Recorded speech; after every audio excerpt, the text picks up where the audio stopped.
Hello, how is everyone's week going? It actually seems like a long week, even though it's a short week. Everyone had Monday off, but for some reason it seems like a long week to me.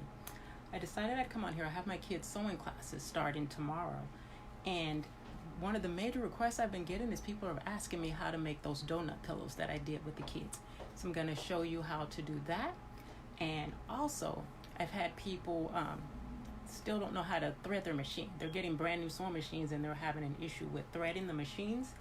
So I have most of my machines that I use are Brothers, but they're pretty much the same. So we're gonna work on the donut pillow. I'll show you how to make that one. It's really easy. I'm just gonna make a smaller one, so you can see how to make that one. My daughter's leaving. Bye, Raven. I'll show you how to make the donut pillow, and then I will show you on my machine how to thread it and how to do the bobbin, and so hopefully that will help you out some.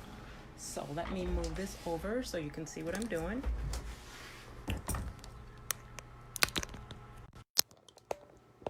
Okay.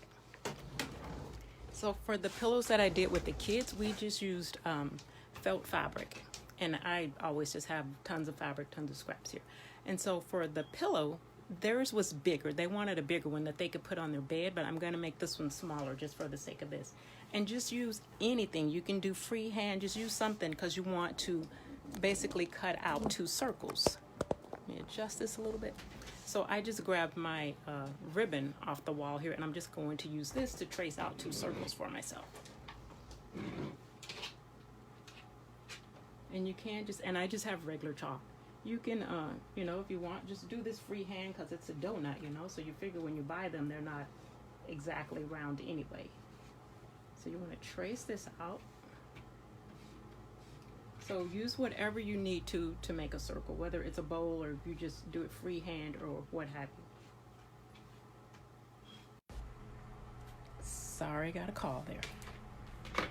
Forgot to put my phone on Do Not Disturb. And of course, my little cousin in Mississippi FaceTimes me doing my live video.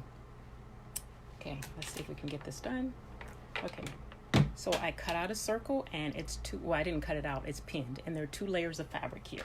So now you want to cut it out. So just cut around there loosely.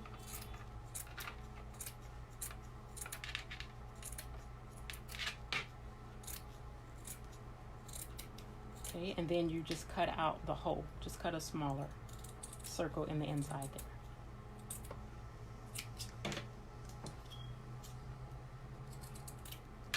there. Okay, and then I'll just draw a smaller circle in the inside for the inside of our donut here. And this really, I'm just going to estimate it. Okay. So I cut out my donut hole. There's a smaller circle there.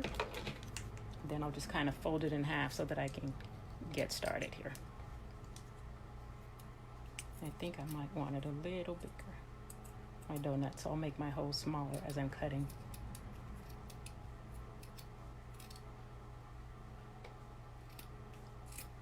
Okay, so you do this, and then you could leave it like this. What we did was basically cut out what we're calling icing over it. So we just took another piece, and I really just estimated. I think I'll put this over the piece that I'm going to cut, and then make my icing that way. Let's see, I need a different color pencil. Hang on 1 second, so that I can see on the yellow. Okay. So I want my centers to be the same. And then I'll just kind of loosely mark where the outside of it is, but I'm going to change this shape, just so I know not to go beyond that line. Okay.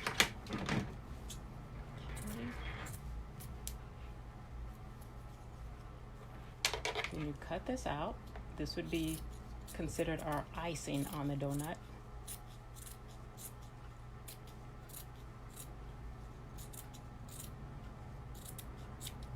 And then I'll cut my circle out.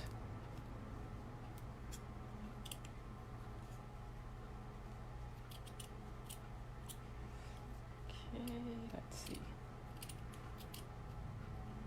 And I like doing this with kids, I wouldn't start off with this if this is their first thing, because you're going to have to sew in a circular pattern. And usually with kids, I like to start them off, if they haven't sewed before, with something that's straight lines. So we would do just, a basic pillow where you sew on the four sides, or do some type of bag or apron or something, so that they're sewing straight lines and not these curves. But once they get a little bit more skill, this one is a good one, because they're going to practice. You can sew on the machine, and then the inside we sew by hand. And so this would be our icing, but I'm going to cut more of a looser shape, more of an organic shape, so it looks more like icing, and it's not the exact same size as the donut. So I'll just cut this so, it just kind of looks like icing is drizzled over the top of it.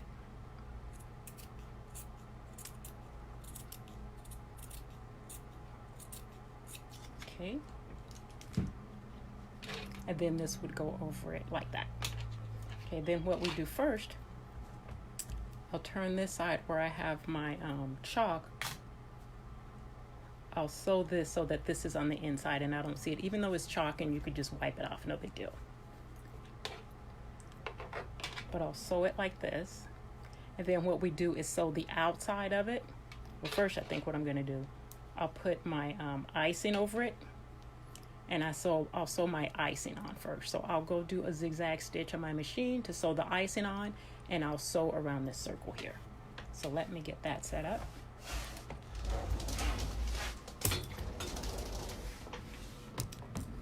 Okay, and for my machine, let's see. Like I said, I'm using a Brother Project Runway. And for class, most of the machines that I use are Brothers, just because they're easier. So let me turn this on. And to thread it, for the most part, they're all the same. My thread goes back here, so let me take that off. So some of you were having problems with your stitching looking, it was just jumbled up and getting like stuck and twisted. So just check your manual and make sure you have your machine threaded properly. Or it could be that your bobbin is in incorrectly. Because I know the lady that sent me a picture today, it looked like maybe her bobbin was incorrectly. But the way you can kind of tell is if you're, when you're sewing something, you have, stitching on one side and stitching on the other side. So if your stitching underneath looks all weird and crazy, then it means it's your bobbin. If it's the one on top, then it means it's your upper thread. That's one way to kind of figure it out. Okay, in my machine, I'm gonna thread here, then you want to come down through here. And like I said, for most of the machines, it's pretty much the same, and the newer machines have numbers on them letting you know where to go. So like this says 2, 3 is here, and 4 needs to go here, but I can't see that, so I want to turn my hand wheel on the side here. So here is my hand wheel. So if I turn that towards me, just turn that, and that raises and lowers my needle. And will also raise this. So if I do that, that raises that little hook so I can see it to go behind. Step 5 is just above the needle here. And I need to try to thread this. Okay, let's see. Or put the needle in the thread because it's already threaded. Okay, let me raise my needle a little bit so I can see. Okay, got that. Okay, and my bobbin is in, but I'm going to take it out just so for those of you who have problems with your bobbin, you can see how it's done. Okay, so this one I'll take out. Where's the one I had? I don't know, so I'll put this one right back in, but just so you can see it. Okay, you want to put your bobbin in with the thread coming from the back. So that might be your issue. Make sure your thread is coming from the back and you don't have it turned over this way. Your thread needs to come from the back of it. Then you pop it in here, and then there are just little arrows guiding you. You want to go through here, up, around here. Okay. There's a little knife there to cut it, and that's what I did. I just cut it. So if you pull it too tight, you're going to cut it. No big deal. You just start over, but okay. I'm going to go through here again. There's an arrow guiding you. Okay, and I want to loosely place it there. And now, in order to sew, you need your bobbin thread, excuse me, you need your bobbin thread to come from under your machine up here to where your upper thread is. So just hold your upper thread, and then your hand will again turn it towards you so that you're turning your needle. And as you're doing that, it pulls the thread for you. Okay, see if I can get this. Okay, all right. All right, and so for this, I'm going to switch to a zigzag stitch on my machine. 4 is a good one.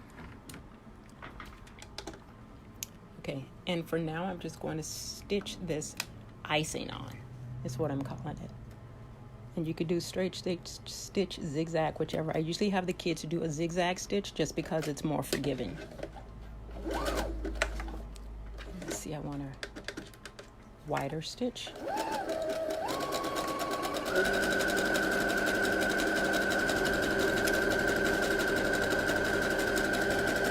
And you can see this is why I wouldn't have it as a beginning project, because I'm constantly moving my hand to keep it turning.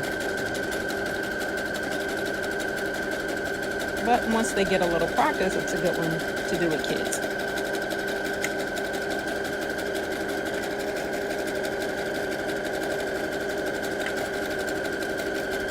Okay, so that's the outside of it. And I just did a zigzag stitch along the outside of it. Okay, then the inside I'll just sew in a straight stitch. Let me go back to my straight stitch here. So you want to sew this circle here.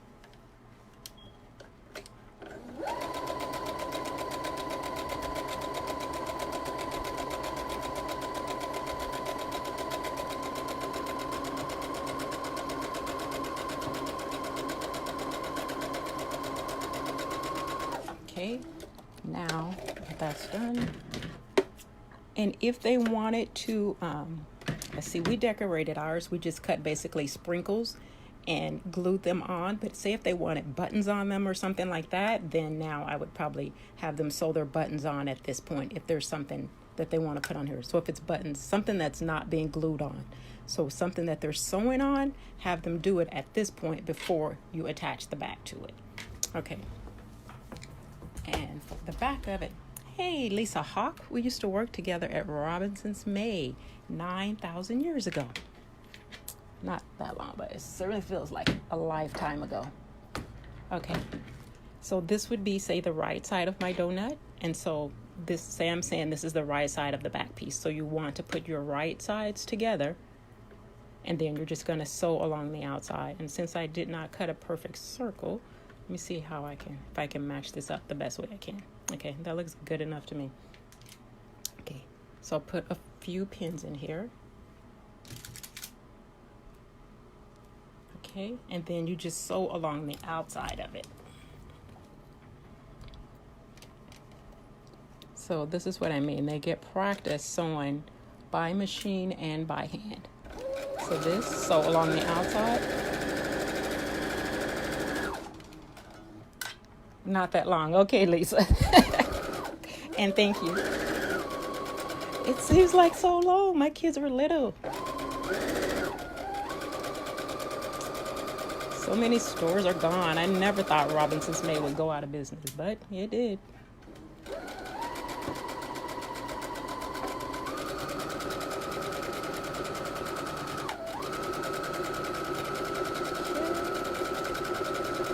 And I'd probably use hot pink thread, but for the sake of this, I'll use white so you can see it. But actually most of the kids want to use a thread that is a different color. So even though they have pink fabric, lots of times they want blue or green or yellow or some other kind of thread. So that's the good thing about it. They can do what they want to do. Okay, so I'm going to trim this a little bit just to help me turn it, or to help it lay flatter when I turn it.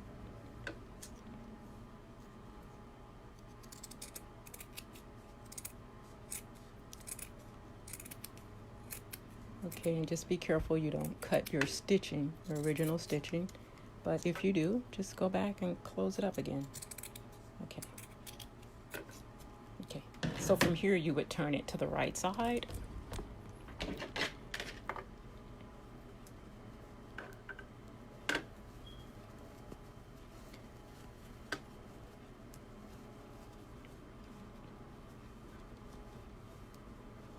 Okay, and then what I had them do, so your inner circle, you wouldn't be sewing that and then turning it to the right side, because I don't even know how you would do that. So this is the section that I would have them do by hand, and then we'd go back and trim it. So we did a little bit by machine. And keep in mind, theirs was much bigger, the ones that the kids made in class, because they were using them as pillows for their bed. But I'm just doing a small one for this live video. Okay, so I'll put a few pins in it so I can make sure I'm catching the back part of it. Okay. And then I'll sew it by machine a little bit just so I can stuff it. And then you come back and sew it by hand. Okay.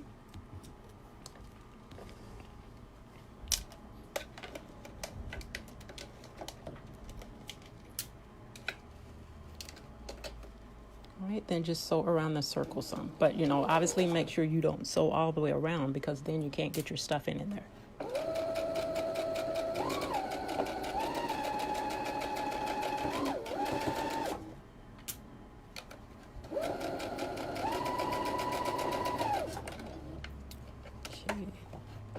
Probably go about halfway. Let me see how much. Okay, go a little bit more. I just need to be able to get my fingers in there to stuff it.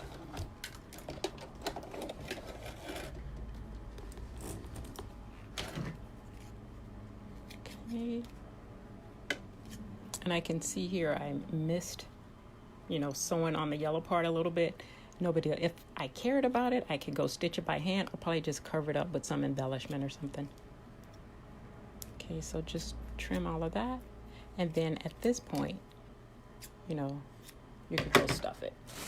So I just have, that didn't sound right. You could go stuff it. Stuff your pillow. Okay. All right.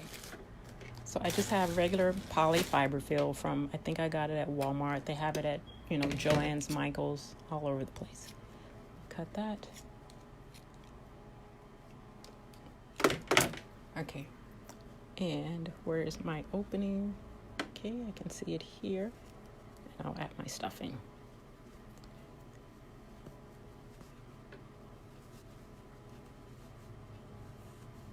Okay. Then you just kind of use your finger to push it up the way around. When I'm doing this with kids, their fingers are a lot smaller than mine, so they can get in there better. And it's bigger. The one that they did was bigger. But if you're doing little small ones like this, just kind of use your finger, or you could use a pencil or something to push your stuffing all the way around.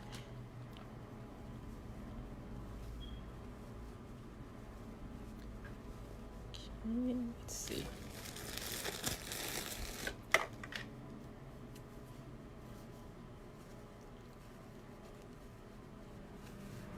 I want a nice, healthy donut here. I think I will get a pencil and push it around some.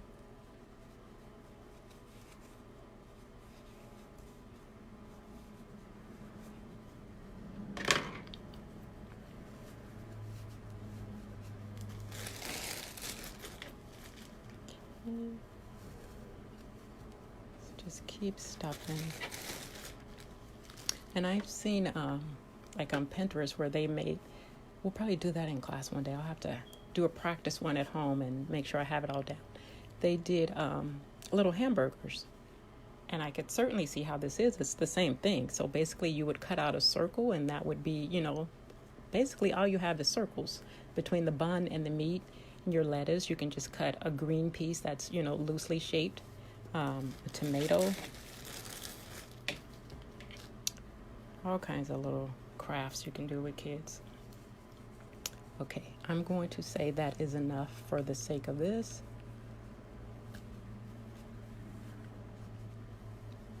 Okay.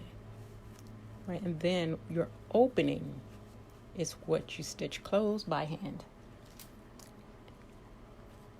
If it's big enough, I know with some of the bigger ones, I was able to get it in the sewing machine to sew around here, but I always just have them do it by hand, because they need the practice anyway.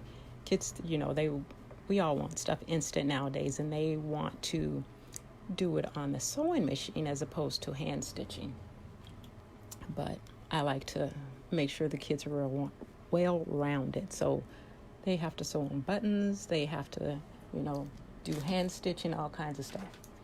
All right, here. I already threaded a needle, so I didn't have to worry about that on here.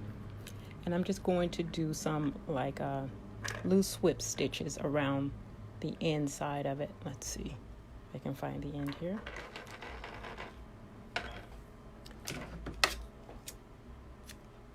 Okay, and I'll just put a knot in it.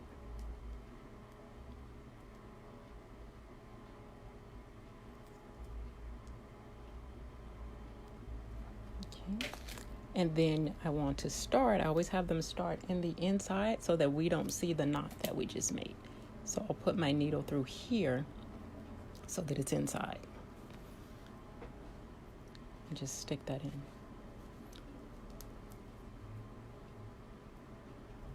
And you can do your stitches small enough to where you wouldn't even see them, but like I said, the kids, I think they like to see their stitching. So this obviously is pink and we have yellow, but I need it to show up so that you can see it. But if you did like a cream thread like I have here, you wouldn't see it. So if you're concerned about seeing it, then do that. And I said whip stitch, but I'm doing a running stitch.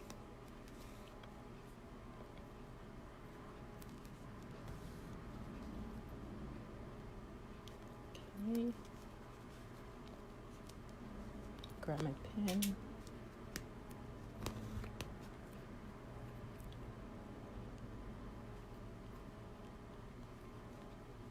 And that's about it. Let me see, let me take this one out.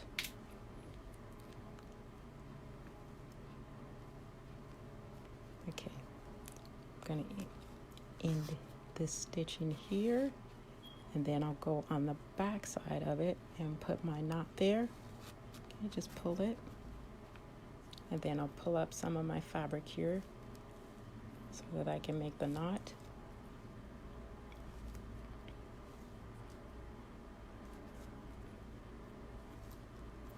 Okay, and that would be it. Let me see. Right, and what they did, where are my pom-poms? Okay. So this is essentially it. So that's how we made the donut. And then they took some of these pom-poms I had, pom-poms, and we just hot glued them on. So you could do that for your sprinkles. You could, have the kids sew on buttons prior. They could glue on buttons. They could put sequins or rhinestones, any type of crystals. There's all kinds of stuff they could do with it. But that's essentially it. So just really quick and easy. Let's see. So hopefully that helps. Let me know if you have any other questions about it. Like I said, I'm getting ready for sewing class with kids tomorrow, so I have to pull out all my sewing machines. They've been sitting in my garage all summer long, so I need to pull them out, dust them off, make sure they're all set and ready to go. I think I have 7 kids in class tomorrow. Should be fun. You guys have a good night, and thanks for watching.